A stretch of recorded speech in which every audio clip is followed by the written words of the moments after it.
سلمان نے ایک عرصے بعد اسے دیکھا تھا، اس لیے بے حد محبت سے اس کے سراپے کا جائزہ لینے لگا۔ شیری آج بھی نہایت حسین اور جاذب نظر تھی، بلکہ پہلے سے کچھ زیادہ نکھر گئی تھی۔ اس کا چہرہ تنفس کی شق سے سرخ ہو رہا تھا۔ سفید لباس میں وہ آسمان کی کوئی پری یا حور معلوم ہو رہی تھی۔ اس کے شعلہ رنگ بدن میں وہی پہلی جیسی برق سامانیاں تھیں، البتہ چہرے پر ایک تقدس اور جلال کی کیفیت تھی۔ یہ غالباً اس کی مسلسل ریاضت کا نتیجہ تھا۔ وہ دنیا و مافیہا سے بے خبر کھڑا شیری کے چہرے کو تکتا رہا۔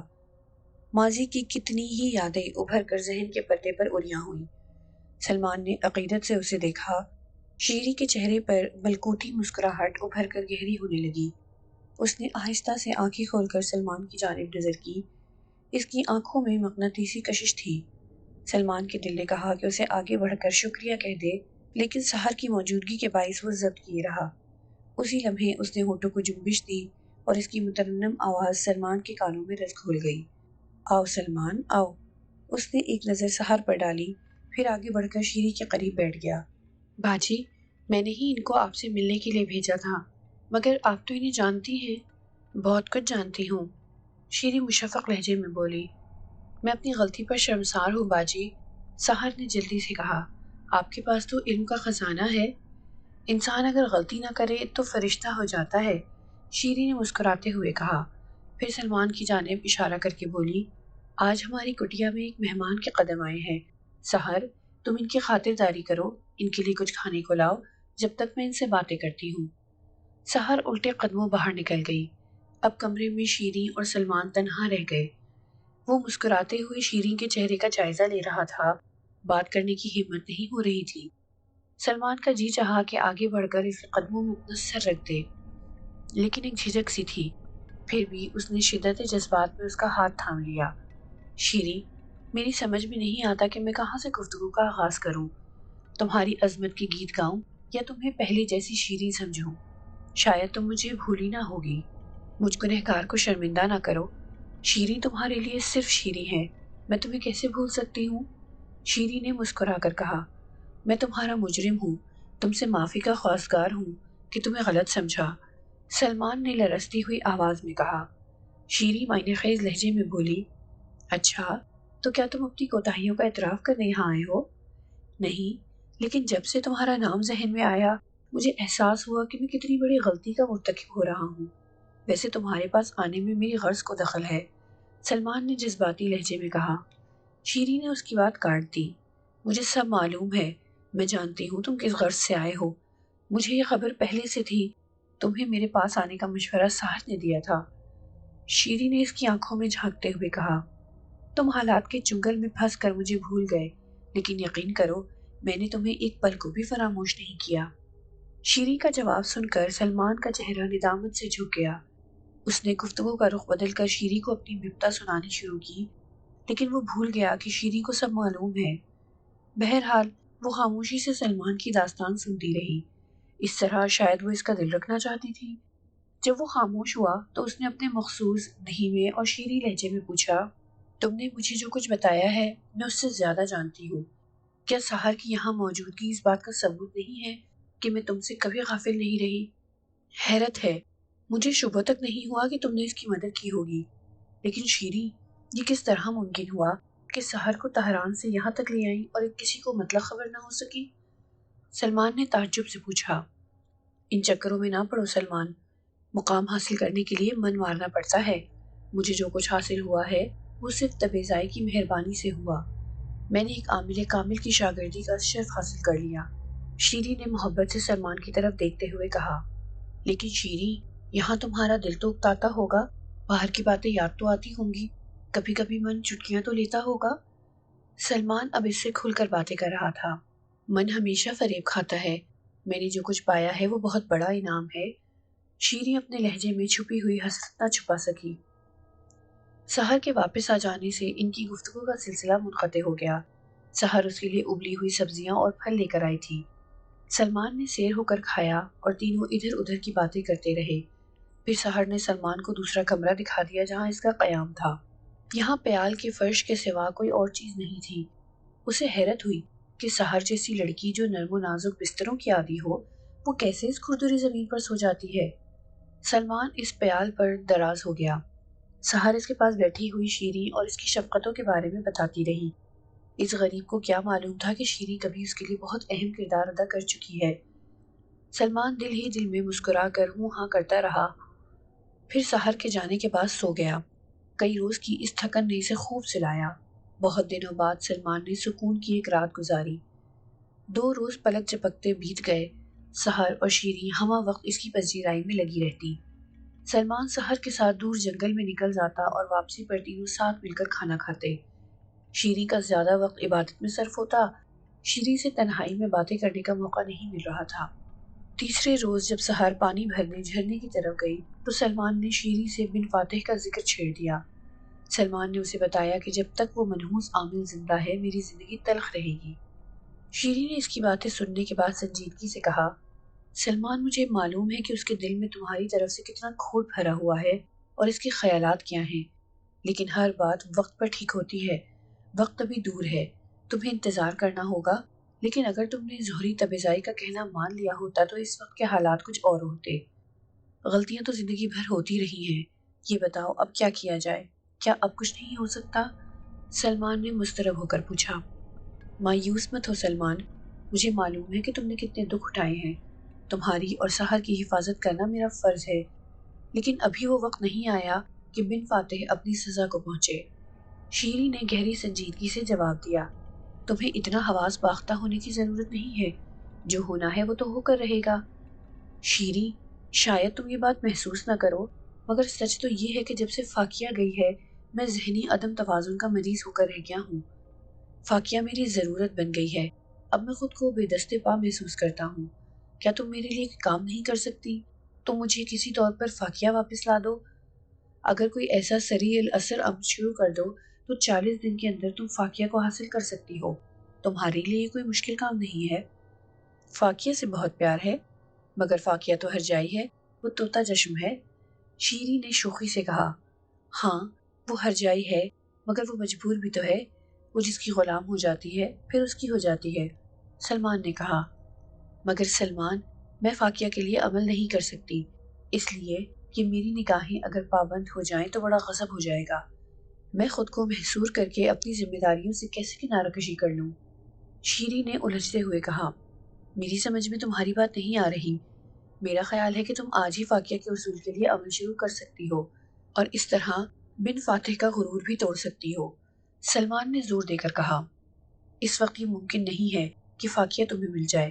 میں نے تم سے کہا کہ وقت سے پہلے بہت سی باتوں کے لیے مت اصرار کرو۔ سلمان شیریں کے لہجے سے سہم سا گیا اور خاموش ہو گیا۔ پھر کچھ دیر بعد سلمان نے خود ہی سکوت توڑا۔ فاقیہ کی موجودگی سے ڈھارس بندھی رہتی ہے، اب میں خود کو خالی خالی محسوس کرتا ہوں۔ یہ فاقیہ ہی کا کرم تھا کہ اس نے مجھے تم سے ملوایا تھا، یاد ہے تمہیں؟ مجھے سب کچھ یاد ہے سلمان، ایسی باتیں کون بھول سکتا ہے؟ شیریں جذباتی لہجے میں بولی، مگر وہ باتیں ایک خوبصورت خواب کے سوا اور کچھ نہیں تھیں۔ تم بھی وہ باتیں بھول جاؤ، میں نے اپنی ایک اور دنیا بنا لی ہے۔ اس دنیا سے میرا رشتہ صرف اتنا ہے کہ تم اس دنیا میں رہتے ہو۔ تم نے سحر کو ساتھی بنا لیا ہے، اب ان باتوں کی تکرار سے کیا حاصل؟ بیتی باتوں کا ذکر چل نکلا تو فضا بوجھل بوجھل سی ہو گئی۔ شیریں شاید ماضی میں کھو گئی تھی، لیکن فوراً ہی اس نے خود پر قابو پایا اور کہنے لگی، فکر نہ کرو، فاقیہ کسی نہ کسی صورت تمہارے پاس آ جائے گی۔ شیریں کی اس یقین دہانی کا یقیناً کوئی مطلب تھا۔ سلمان سمجھ گیا کہ وہ اس سلسلے میں جلد ہی کوئی مثبت قدم اٹھائے گی۔ پھر سلمان نے سحر کا ذکر چھیڑا تو شیریں بولی، تم اسے فاقیہ کا نیم البدل سمجھو۔ قدرت نے شاید اسے تمہاری مدد کے لیے جنم دیا ہے۔ جب تمہارے دکھ کے دن بیت جائیں تو شاید سحر کا کام بھی ختم ہو جائے۔ مگر شیریں، وہ وقت کب آئے گا جب بن فاتح کے عطاب سے مجھے نجات ملے گی؟ میں اب تھک چکا ہوں۔ وہ کسی نہ کسی طرح بار بار بن فاتح کا ذکر درمیان میں لے آتا تھا۔ عملیات کی کامیابی نے اسے مغرور بنا دیا ہے، لیکن اسے ایک دن پچھتانا پڑے گا۔ حالات ضرور بدلیں گے۔ تم یہ سمجھتے ہو کہ اتنی جلدی پلک جھپکتے ہی یہ تماشا ختم ہو جائے؟ اگر ایسا ممکن ہوتا تو کیا شیریں تمہاری مدد سے گریز کرتی؟ آج کل وہ کہاں ہے؟ سلمان نے دریافت کیا۔ تم سے آمنا سامنا ہونے کے بعد وہ مجھے نظر نہیں آیا۔ کہاں ہو سکتا ہے؟ وہ بدبخت میری حقیقت جاننے کے لیے پاگل ہو رہا ہے، اسی لیے اس نے فاقیہ کو بھیجا تھا، مگر اسے مایوسی ہوئی۔ تو اس کا مطلب یہ ہوا کہ بن فاتح تمہاری قوتوں کے سامنے کوئی حیثیت نہیں رکھتا؟ نہیں، تم غلط سمجھ رہے ہو۔ پراسرار قوتیں ایک دوسرے کے ساتھ الجھنے سے گریز کرتی ہیں۔ میں نے اپنے متعلق احتیاط کر لی تھی کہ میری حیثیت بن فاتح کی نظروں سے روپوش رہے، اسی لیے فاقیہ اور بن فاتح دونوں میرے بارے میں لا علم ہیں۔ تم اس کے لیے کوئی راہ ڈھونڈو نا، وقت آنے پر ایسا ہو جائے گا۔ اگر ایسا ہو جائے کہ بن فاتح کی قوت کا ادراک ہو جائے۔ شیری نے ٹالتے ہوئے کہا، میں اتنی ساری باتیں تمہیں نہیں بتا سکتی، وقت آنے دو۔ صرف ایک بات اور، کیا فاقیہ مجھے دوبارہ پرانی حیثیت سے مل سکے گی؟ ہاں، اگر تم پر کوئی بپتا نہ پڑی تو وہ ضرور تمہاری مدد کرے گی۔ کیا یہ ممکن نہیں کہ میں تم سے خود بھی کسی کام کے بغیر مل لیا کروں؟ کیوں؟ شیری نے تیزی سے پوچھا۔ یوں ہی، سلمان نے شرارت سے کہا، تم بہت حسین جو ہو، دیکھنے اور باتیں کرنے کو دل تڑپتا ہے۔ اب ان شرارتوں سے باز آ جاؤ، شیری نے اسے گھورتے ہوئے کہا، تمہیں دوسری عورتوں کے بارے میں نہیں سوچنا چاہیے۔ یہ تم کہہ رہی ہو؟ سلمان بدستور شوخی سے بولا، کیا تمہیں یاد نہیں کہ تم نے میری کنیز بننے کی خواہش ظاہر کی تھی؟ سلمان پچھلی باتوں کا اعادہ کرنا چاہتا تھا۔ اس وقت مجھے اتنی سوجھ بوجھ کہاں تھی؟ شیری نے کسی قدر شرما کر کہا، پھر ایسا لگا جیسے اس کے اندر ایک بڑی تبدیلی آ گئی ہے، جسے سلمان نے بھی محسوس کر لیا تھا۔ اس نے فوراً ہی اپنے رویے میں تبدیلی کر لی، اس کی آنکھوں کے گوشے بھیگنے لگے تھے۔ اس نے نڈھال ہو کر اپنا سر تھام لیا۔ اس کی کیفیت سے سلمان اور نادم ہوا اور اس نے اپنے نرم لہجے میں کہا، آئندہ ایسی غلطی نہیں کروں گا، میں وعدہ کرتا ہوں۔ سلمان کی سمجھ میں نہیں آ رہا تھا کہ اچانک اس پر ہی کس قسم کا دورہ پڑا ہے۔ کیا اسے کسی کی روح نے سرزنش کی ہے؟ آخر کیا بات ہے؟ سلمان نے بجھی ہوئی آواز میں کہا، میں ہاتھ جوڑتا ہوں، میں نے بھول کی ہے، تم اس کے عوض جو چاہو سزا دے لو، لیکن مجھ سے روٹھو نہیں، مجھے معاف کر دو، تمہیں سحر کی قسم۔ اس کا یہ جملہ اثر کر گیا۔ شیری نے سحر کا نام سن کر جلدی سے آنسو پوچھ ڈالے، لیکن اس کا چہرہ بدستور غضبناک رہا۔ چند ثانیوں تک وہ خود سے الجھتی رہی اور سلمان کو گھورتی رہی۔ ابھی سلمان اس سے مزید کچھ کہنے کا ارادہ کر رہا تھا کہ اس نے اپنے ہونٹ کاٹتے ہوئے کہا، بن فاتح کی بربادی کا وقت آ گیا ہے سلمان، میں تمہیں بتاؤں گی کہ اس کا انجام کتنا بھیانک اور عبرتناک ہوگا۔ میں اسے ایسی سزا دوں گی کہ اس کی روح تک بے چین رہے گی۔ شیری کے منہ سے اس وقت بن فاتح کا نام سن کر سلمان کا ماتھا ٹھنکا، کوئی اندرونی خوف دل کو کچوکے لگانے لگا۔ سلمان نے شیری سے پوچھا، تمہیں اس وقت وہ منحوس کیسے یاد آ گیا؟ سلمان، صرف چند لمحوں کی چوک ہو گئی، مجھے زندگی بھر اس کا قلق رہے گا، مجھے اپنے نفس کے فریب کی اچھی سزا ملی۔ شیری نے قہر آلود لہجے میں کہا، ہماری بھول سے وہ فائدہ اٹھا گیا، ہم نے اسے موقع فراہم کر دیا کہ وہ اپنا وار کر سکے۔ میں اپنے ماضی میں چلی گئی تھی، بس اسی کا وہ شدت سے منتظر تھا۔ وہ بدبخت اسی لمحے وار کر گیا۔ اس کے گندے موکل سحر کی طاق میں بیٹھے تھے، میری نظر اوجھل ہوئی تو انہوں نے اپنا کام کر دیا۔ کیا؟ سلمان چیخ پڑا۔ شیری کے آخری جملے کا مفہوم سمجھ کر اسے ایسا لگا جیسے پیروں تلے سے زمین نکل گئی ہو۔ اسے سارا وجود لرزتا ہوا محسوس ہوا، ذہن میں بھونچال سا آ گیا، آنکھوں کے نیچے اندھیرے لپک اٹھے۔ سلمان نے شیری کو ایک ہاتھ سے جھنجھوڑتے ہوئے کہا، تم کیا کہہ رہی ہو شیری؟ کیا اس موذی شخص نے سحر کو؟ ہاں سلمان، وہ ہماری غفلت سے اپنا وار کر گیا۔ سحر! سلمان نے ایک فلک شگاف چیخ ماری اور دیوانوں کی طرح اٹھ کر باہر کی طرف بھاگا۔ سحر کے مرنے کی اندوہناک اطلاع نے اس پر جنون طاری کر دیا تھا۔ اسے کچھ ہوش نہیں تھا کہ وہ کس سمت جا رہا ہے۔ اس ناقابل برداشت سانحے کی خبر نے اس کے دل و دماغ معطل کر دیے تھے۔ وہ اپنے آپ میں نہیں تھا۔ زندگی میں اب باقی کیا بچا تھا جو اس کے حواس برقرار رہتے؟ وہ پاگلوں کی طرح بھاگتا ہوا نیچے اتر رہا تھا کہ اچانک اسے ٹھوکر لگی اور وہ پتھروں پر الٹ گیا۔ نہ جانے وہ کسی چوٹ کا اثر تھا یا صبر کی قوتیں جواب دے گئی تھیں جو اس سے اس کا رشتہ ٹوٹ گیا۔ اسے مطلق علم نہ تھا کہ وہ کب ہوش میں آیا اور کس طرح امو جان کے مکان پر پہنچا۔ جب آنکھیں کچھ دیکھنے کے قابل ہوئی تو سلمان نے خود کو امو جان کے گھر میں سب کے درمیان گھرا ہوا دیکھا۔ ہوش آنے پر سلمان نے سحر کا نام لے کر چیخنا شروع کر دیا۔ پھر اس پر وحشت کا دورہ پڑا تو وہ دوبارہ بے ہوش ہو گیا۔ ایک ہفتے تک اس کی یہی حالت رہی۔ گھر والے اس کی مخدوش حالت سے پریشان تھے اور طرح طرح کے حکیموں اور طبیبوں کو دکھا رہے تھے۔ وہ جب ہوش میں آتا، گھر بھر کو قریب پاتا اور سب صبر کی تلقین کرتے تو زخم اور ہرے ہو جاتے۔ سحر کی یاد میں پہروں آنسو بہانے کے سوا اسے کوئی کام نہ تھا۔ وہ اپنی بدنصیبی پر جتنا بھی ماتم کرتا کم تھا۔ کوئی 10-12 روز بعد اس کی حالت کچھ سدھری۔ چلنے پھرنے کے قابل ہونے کے بعد سب سے پہلے امو جان کے ہمراہ قبرستان گیا جہاں سحر دفن کی گئی تھی۔ فاتحہ پڑھنے کے بعد اس پر پھر گریہ طاری ہو گیا۔ سلمان نے قبر کا تعویذ پکڑ کر اس سے اپنا سر ٹکرانا شروع کر دیا اور چیخنے لگا، تمہارا خون رائے گا نہیں جائے گا، سحر تمہارا خون رائے گا نہیں جائے گا۔ امو جان نے اسے اپنے ناتواں جسم کے پورے زور سے ہٹانے کی کوشش کی تو سلمان نے انہیں بھی دھکا دے دیا۔ آخر بڑی مصیبت سے وہ سلمان کو گھر لانے میں کامیاب ہو سکے۔ تہران سے اس کا دل اچاٹ ہو گیا تھا۔ اس نے واپس جانے کی ٹھانی۔ اب یہی ارادہ تھا کہ بن فاتح کو ختم کر کے اپنی زندگی کے آخری دن شیریں کی پہاڑ پر گزار دے۔ امو جان نے روکنے کے لیے بہت اصرار کیا مگر اس کی ضد کے آگے انہوں نے ہتھیار ڈال دیے۔ سلمان کو بھی ان سے وعدہ کرنا پڑا کہ وہ جلد ہی ان کے پاس واپس آ جائے گا۔ گھر سے نکل کر وہ سیدھی اسٹیشن کی جانب چل پڑا۔ تہران کی دیواریں، دکانیں، سڑکیں، مکانات، ان سب سے اسے نفرت ہو رہی تھی اور اس کا دل چاہ رہا تھا کہ ان سب کو مسمار کر دے۔ اسٹیشن کے قریب جب وہ تانگے سے اتر رہا تھا تو دفعتاً کسی نے اس کا نام لے کر پکارا۔ آواز مانوس تھی۔ اس نے پلٹ کر دیکھا تو تبیزائی اس کی پشت پر موجود تھا۔ اس کے چہرے کے اداس تاثرات دیکھ کر اس نے اندازہ لگا لیا کہ اسے حالات کا علم ہو چکا ہے۔ اس کا اندازہ غلط نہیں تھا۔ تبیزائی نے اس کے قریب آتے ہوئے کہا، بیٹے تیرے اوپر جو بیتی ہے مجھے اس کا افسوس ہے۔ میں چلے میں بیٹھا ہوا تھا اس لیے باہر نہیں آ سکتا تھا۔ سحر میرے دوست کی نشانی تھی۔ اس کا دکھ مجھے کم نہیں ہوا مگر یہ سب قسمت کے کھیل ہیں۔ تمہیں اب صبر و ہمت سے کام لینا ہوگا۔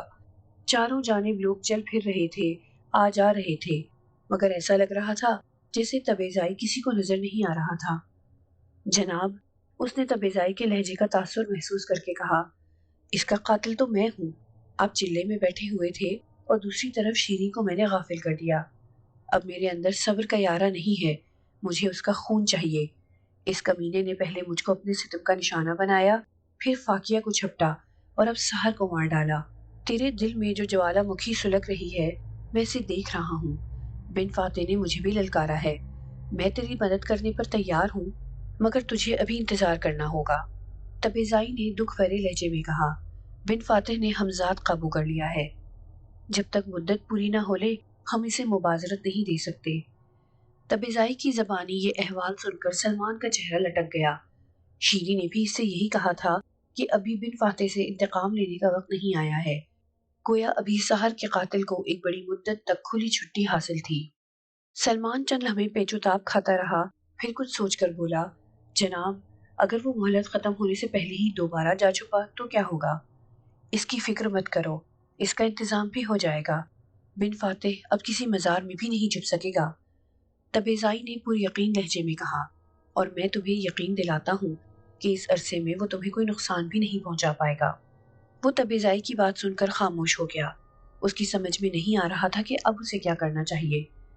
اسے رہ رہ کر اپنی اس نادانی کا خیال آ رہا تھا جو اس نے شیریں کے ساتھ کی تھی۔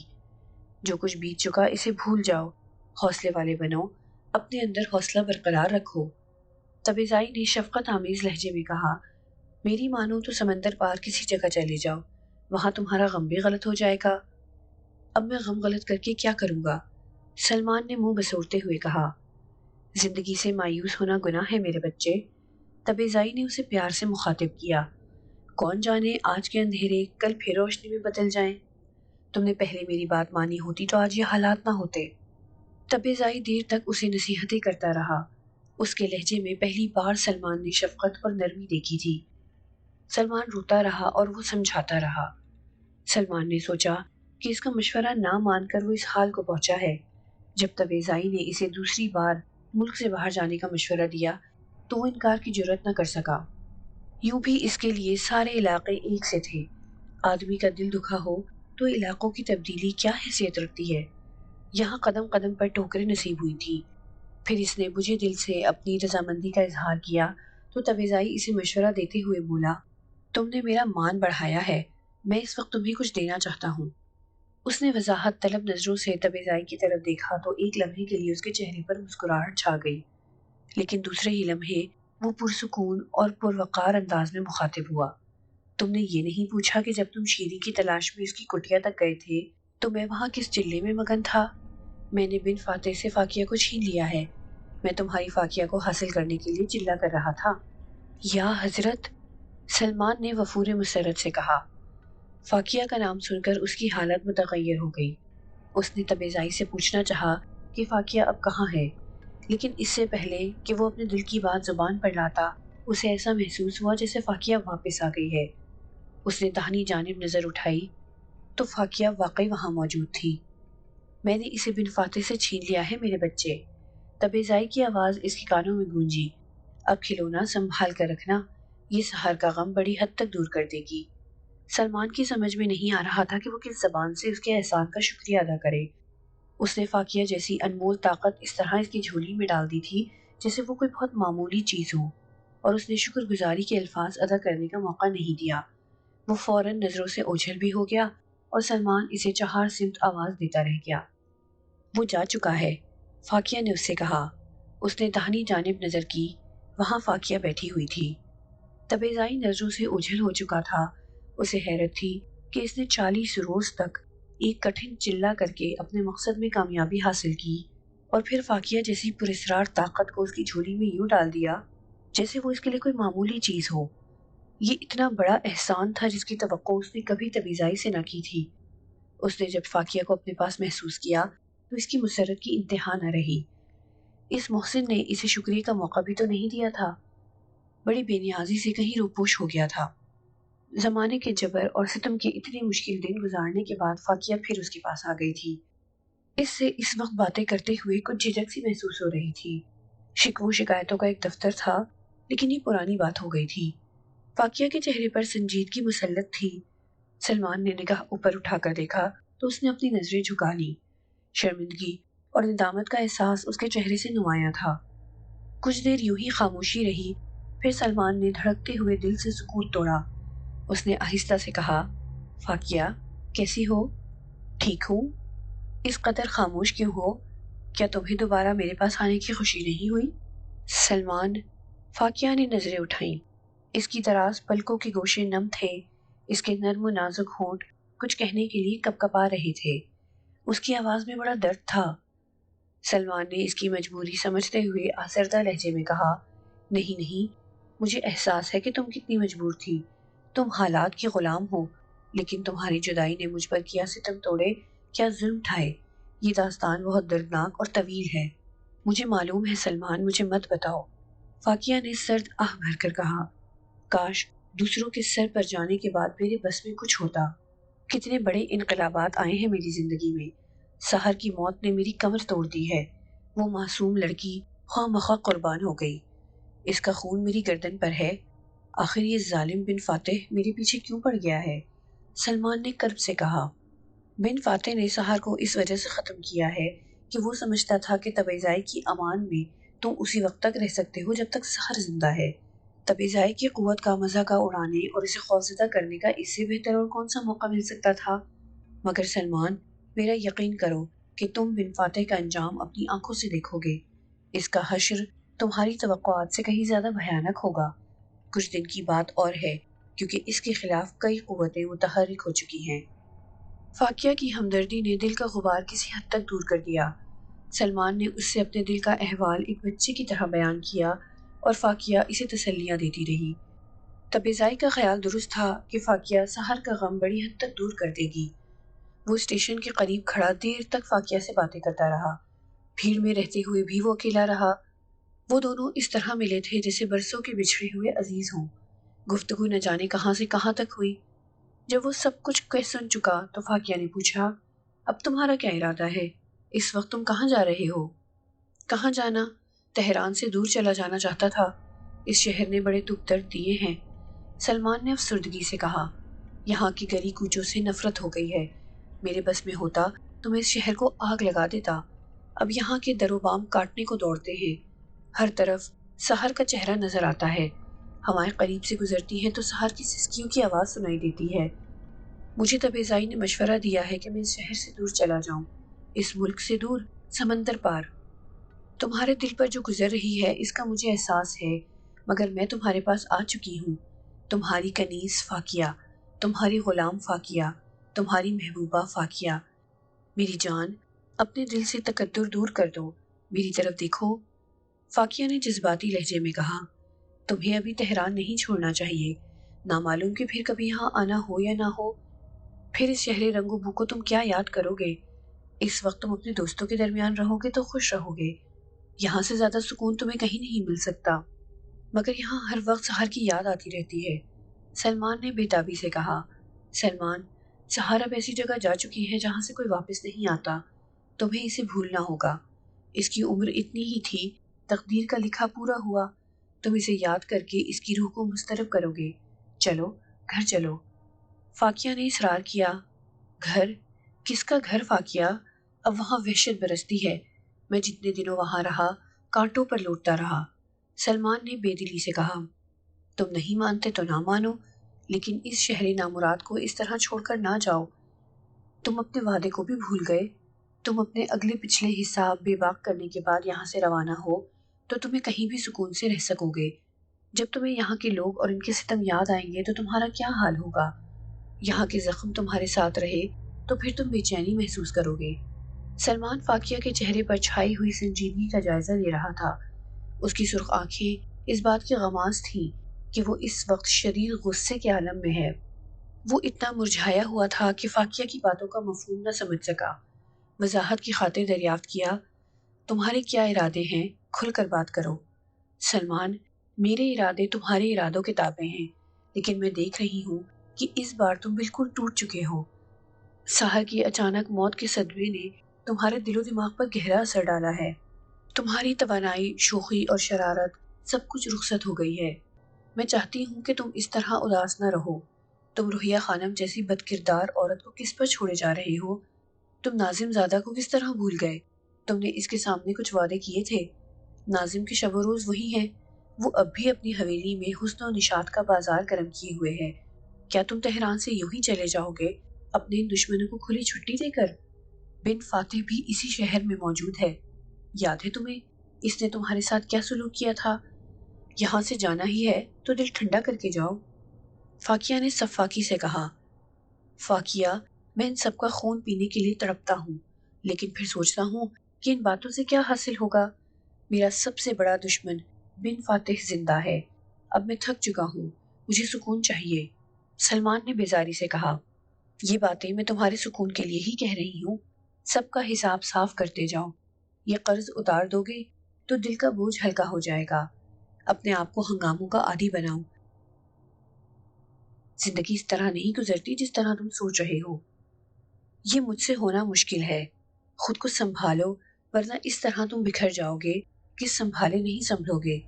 تمہیں یاد ہے سرکس میں تمہاری دوستی مس آئی سے ہوئی تھی، وہ آئی جو زمانے پر بجلی گراتی تھی، مگر تمہارے لیے اس نے جان قربان کی۔ جس روز تم وہاں سے نکلے ہو اس رات وہ اتنی دل برداشتہ ہوئی کہ اس نے رسی سے کودنے میں دانستہ غلطی کی اور اوپر سے گر کر جان سے ہاتھ دھو بیٹھی۔ اگر تم وہاں ہوتے تو شاید وہ اس طرح جان نہ دیتی، اور وہ سرکس بھی تمہارا ہوتا، اس لیے کہ باپ کے بعد اس سرکس کی مالک وہی بنتی۔ اب تو وہ سرکس ہی بند ہو گیا، اس لیے کہ باپ نے گوشہ نشینی اختیار کر لی ہے، کسی سے نہیں ملتا۔ یہ بڑی بری خبر سنائی، بہت اچھی لڑکی تھی وہ، بڑی کراری لڑکی تھی وہ، فاقیہ نے کسی اوباش کی طرح کہا۔ بری بات، کسی مری ہوئی لڑکی کے بارے میں ایسی بات مت کرو، اگر تم اسی طرح مردہ لوگوں جیسے منہ بنائے رہو گے تو میں ایسے ہی کمنٹ کروں گی۔ خیر، ان باتوں کو چھوڑو، یہ بتاؤ کیا سحر کے اصل قاتل کو چھوڑ دو گے؟ فاقیہ نے کچھ اس انداز سے اس کی غیرت کو جھنجھوڑا کہ اسے ایسا محسوس ہوا جیسے وہ گہری نیند سے بیدار ہوا ہے۔ ماضی کی تلخ یادوں کے زخم پر فاقیہ کی باتوں کا نشتر اتنا کاری ثابت ہوا تھا کہ اس کا خون تیزی سے گردش کرنے لگا۔ سحر کے مرنے کے بعد ایک بے مقصدیت سی طاری ہو گئی تھی۔ فاقیہ نے انتقام کا شعلہ بھڑکا کر اس کے سرد جذبات میں گرمی پیدا کر دی، اس کے سینے میں جلن سی ہونے لگی۔ اس نے پرانی باتیں یاد دلا دی تھیں اور وہ سوچ رہا تھا زندگی کا کیا بھروسہ، کل بہت بے اعتبار چیز ہے، جو آج ہے وہ کل نہیں، جو کل ہوگا ضروری نہیں کہ اس کا تعلق آج سے ہو۔ اب فاقیہ موجود ہے، اس لیے ان لوگوں کو ٹھکانے لگاتے چلو جنہوں نے کبھی تمہارا جینا حرام کر دیا تھا۔ اصولاً اسے تبیزائی کے مشورے کے مطابق یہاں سے چلے جانا چاہیے تھا، لیکن وہ سوچنے لگا کہ کچھ دنوں کے قیام کے بعد بھی کہیں جایا جا سکتا ہے۔ اس نے ارادہ کر لیا تھا کہ وہ بیرون ملک روانگی سے پہلے کچھ اور انتظام کر لے۔ اس کے پاس جو کچھ سرمایہ تھا وہ کب تک رہتا؟ ختم ہو چکا تھا۔ امو جان کے سامنے ہاتھ پھیلاتے ہوئی شرم آتی تھی، لیکن فاقیہ کی آمد کے بعد سارے مسئلے خود بخود حل ہو جانے تھے۔ فاقیہ سونے کی کوئی کان نہیں جس میں ہاتھ ڈال کر جتنا چاہے سونا نکال لے۔ روپیے حاصل کرنے کے لیے فاقیہ کو فعال ہونا پڑتا تھا۔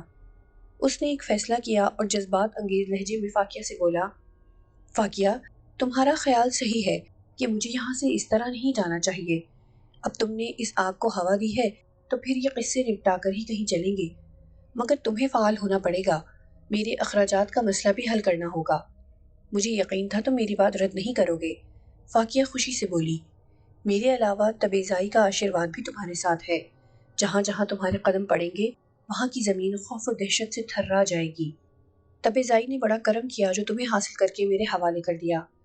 میں ان کا یہ احسان تا زندگی نہیں بھول سکتا۔ البتہ اس بات سے جی ڈرتا ہے کہ کہیں تم مجھ سے روٹھ کر… اب ایسا ناممکن ہے میرے محبوب، فاقیہ نے اس کا جملہ کاٹتے ہوئے کہا۔ تبیزائی کی روحانی قوت کا اندازہ لگانا مشکل ہے، وہ بہت بڑا عامل ہے۔ اس نے چلا کر کے مجھے بن فاتح سے حاصل کیا اور پھر تمہیں بخش دیا۔ ایک بات یاد رکھو کہ مجھے حاصل کرنے کے لیے چلا کرنے والا چلا کرنے سے پہلے یہ اطمینان ضرور حاصل کر لیتا ہے کہ میں کس قوت کے عامل کے پاس ہوں۔ اگر وہ عامل اس سے بڑھ کر ہے تو وہ ایسی حماقت نہیں کرتا۔ بن فاتح نے جب مجھے تمہارے پاس دیکھا تو آسانی سے چلا شروع کر دیا اور مجھے حاصل کر لیا۔ بن فاتح سے زہری تبیزائی یا اس کے برابر کوئی قوت ہی مجھے حاصل کر سکتی تھی۔ اب زہری تبیزائی نے مجھے حاصل کر لیا ہے تو یہ بات آسان نہیں رہی۔ اس سے بڑی یا کم سے کم اس کے برابر کی روحانی قوت ہی میرے بارے میں سوچ سکتی ہے۔ سمجھے؟ سمجھا، سلمان نے اطمینان کا سانس لے کر کہا۔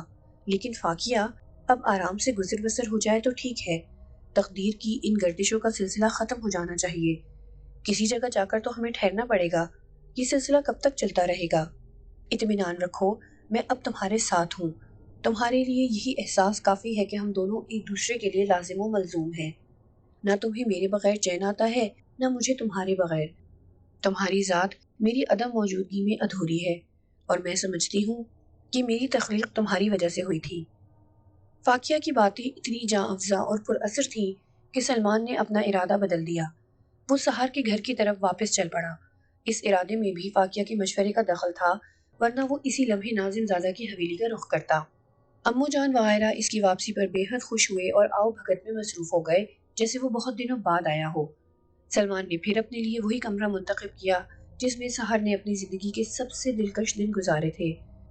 بے اختیار اس کا دل بھر آیا اور وہ ہچکیوں میں رونے لگا۔ فاقیہ اسے تسلی اور دلاسے دیتی رہی۔ جب حالت زیادہ خراب ہو گئی تو رخسار اور دوسرے لوگ کمرے میں آ گئے۔ انہوں نے اسے سنبھالا دیا۔ سارا دن اسی اداسی میں گزر گیا۔ رات آ گئی، سحر کی یاد دل سے نہ گئی۔ فاقیہ نے بہت باتوں میں لگایا مگر اسے اپنا ہوش کہاں تھا۔ جب سلمان نے فاقیہ سے دریافت کیا کہ بن فاتح نے میری امنگیں کس طرح روندی تھی تو فاقیہ ٹال گئی۔ اس کا اصرار حد سے بڑھا تو اس نے اداس لہجے میں بتایا، سلمان، شاید میں نے تمہیں یہاں لا کر غلطی کی ہے۔ تم اتنی آسانی سے سحر کو نہیں بھول سکتے۔ مجھ سے مت پوچھو کہ بن فاتح نے کس طرح تمہاری خوشیوں کا گلا گھونٹا تھا۔ اب یہ ذکر چھوڑ دو۔